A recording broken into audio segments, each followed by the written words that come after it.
In today's video, I'm going to teach you how to log in to your Google Analytics account in just 5 minutes.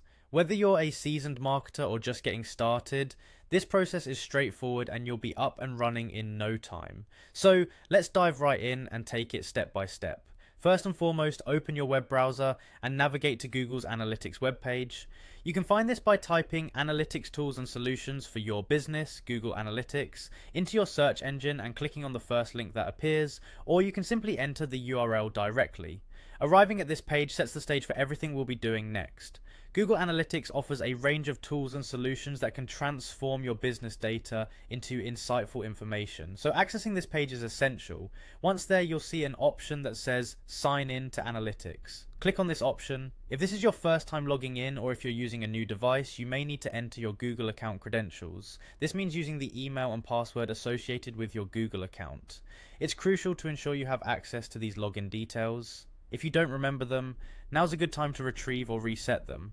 After entering your credentials, hit the next button and you should be signed into your account. Remember to keep your login details secure to avoid any unauthorized access. Now that you're signed into Analytics, the next step is to click on Google Analytics Home.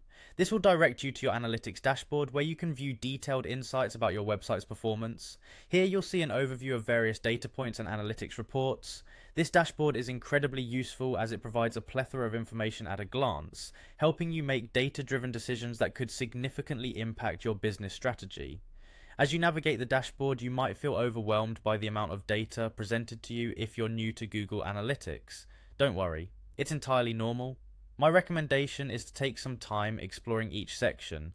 You'll find reports that can show you visitor behaviors, traffic sources, and conversion data, just to name a few. Each component is designed to give you a piece of the bigger picture, and over time you'll become more familiar and comfortable with interpreting this data. And there you have it, you've successfully logged into your Google Analytics account and taken the first steps to unlocking the full potential of your website data. By consistently logging in and analyzing your data, you'll be better equipped to make informed decisions that can drive your business forward. Thank you for joining me today, and feel free to check out more of our videos for further tips and guides on navigating Google Analytics.